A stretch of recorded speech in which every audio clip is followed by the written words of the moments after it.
Welcome back again to the e-learning platform of Dr. Babuji Sarangi, Institute of Engineering and Technology's Mechanical Engineering Department, and we are studying fluid mechanics.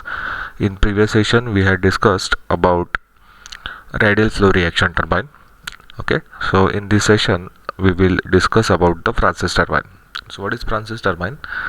The inward flow reaction turbine having radial discharge at the outlet is known as Francis turbine. It is the inward flow reaction turbine. Means what? The water enters from outwards to inwards through the runner, and the inlet of the turbine contains pressure as well as kinetic energy. So that is nothing but Francis turbine. So the working principle and construction of Francis turbine is same as that of the radial flow reaction turbine. So that we have already discussed in the previous session. Okay. Here in modern Francis turbine, the water enters the runner of the turbine in the radial direction at the outlet and leaves in the axial direction at the inlet of the turbine or a runner. Thus, the modern Francis turbine is a mixed flow type turbine. Okay.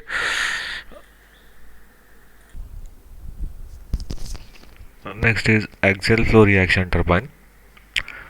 If the water flows parallel to the axis of rotation of the shaft, the turbine is known as axial flow turbine. Okay. जर water axis of rotation of the शाफ्टला parallelly flow होत असेल तर अशा टर्बाईन्सला आपण axial flow reaction turbine म्हणतो. And if the head available at the inlet of the turbine is the sum of pressure energy and kinetic energy, and during the flow of water through the runner a part of pressure energy is converted into kinetic energy, then it is known as reaction turbine. Okay, so this is axial flow reaction turbine. So basically it consists of two types, propeller turbine and Kaplan turbine. So we will discuss about the Kaplan turbine. So Kaplan turbine consists of following main parts: scroll casing, guide vane mechanism, hub with vanes or runner of the turbine, and the draft tube. Okay, so this is the boss or hub of the Kaplan turbine, and this is the schematic representation of the Kaplan turbine. Okay, आता याच्यामध्ये काय होतं, the water from the penstock enters the scroll casing and moves to the guide vanes. So penstock पासून जे काय आहे, so हे जे आहे वॉटर ते या गाईड व्हेन्स थ्रू रेडियली इन होतं आणि ॲक्झियली आउट होतं. आता इथं जर तुम्ही ऑब्झर्व केला तर हा जो काही शाफ्ट किंवा हा टोटल जो हब किंवा बॉस आहे त्याचा हा ॲक्सिस आहे. ओके, सो ज्यावेळी वॉटर या डिरेक्शनमध्ये येतं म्हणजेच काय ॲक्सिसला परपेंडिक्युलर डिरेक्शनमध्ये येतं त्याला आपण म्हणतो रेडियल फ्लो टर्बाईन, आणि ज्यावेळी ते ॲक्सिसला पॅरलली वॉटर फ्लो होतं त्याला तर आपण म्हणतो axial flow turbine. Okay, so this is the radial flow turbine and this is the axial flow turbine. आता कप्लान टर्बाईनमध्ये काय होतं, वॉटर रेडियली इन येतं आणि ॲक्झियली आउट होतं, म्हणून हा काय आहे मिक्स्ड फ्लो टर्बाईन आहे. Okay, so this is the schematic representation of Kaplan turbine.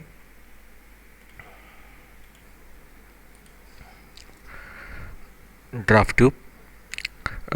Draft tube is a pipe of gradually increasing area which connects the outlet of the runner to the tail race.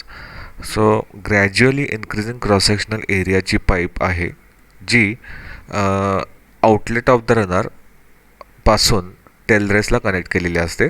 आता ही कशासाठी use केलेली असते, so it is used for discharging water from the exit of the turbine to the tail race. टर्बाईनच्या एक्झिटपासून tail रेसकडे जे काही वॉटर फ्लो करायचा असतो तो करण्यासाठी आपण ड्राफ्ट ट्यूबचा यूज करतो. So this pipe of gradually increasing area is called as draft tube.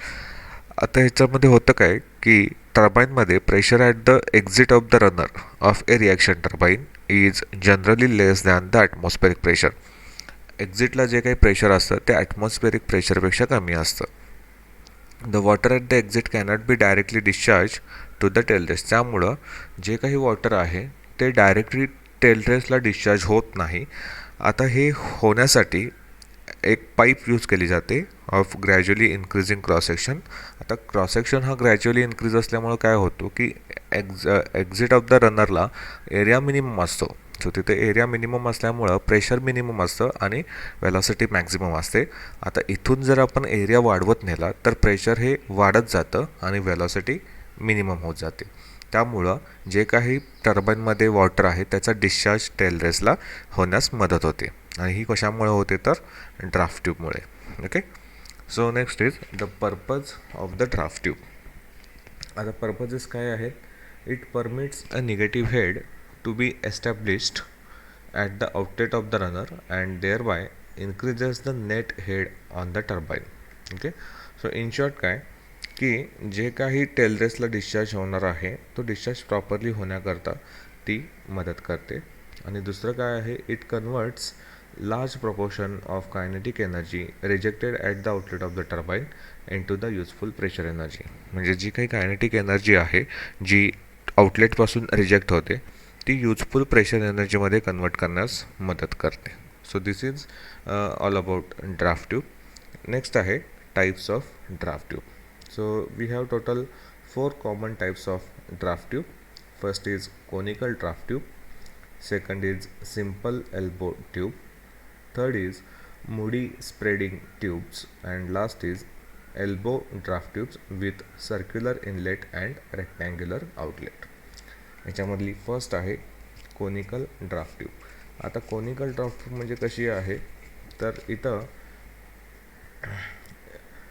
It is a draft tube of gradually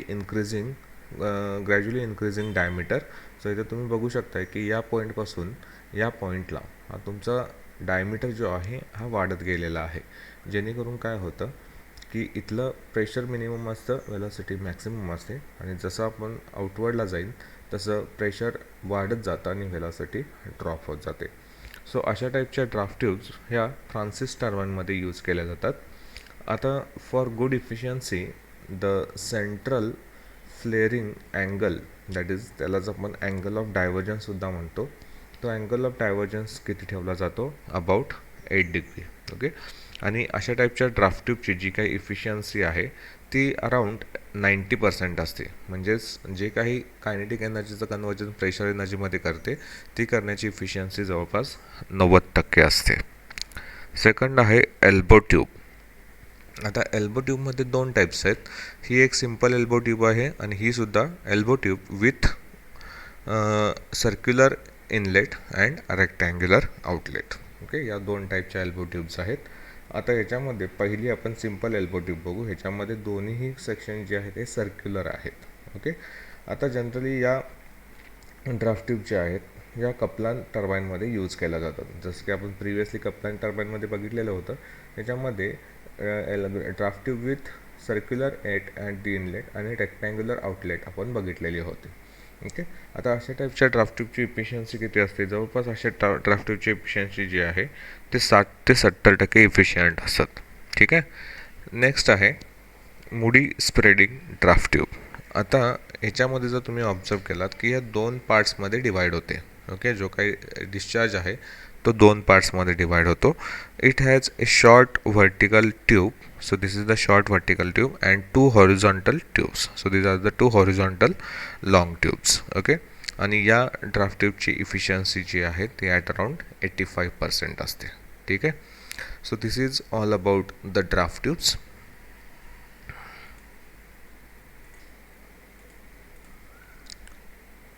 So this is all about our 5th unit, that is hydraulic turbines. For further doubts or any queries you can always contact me. Thank you.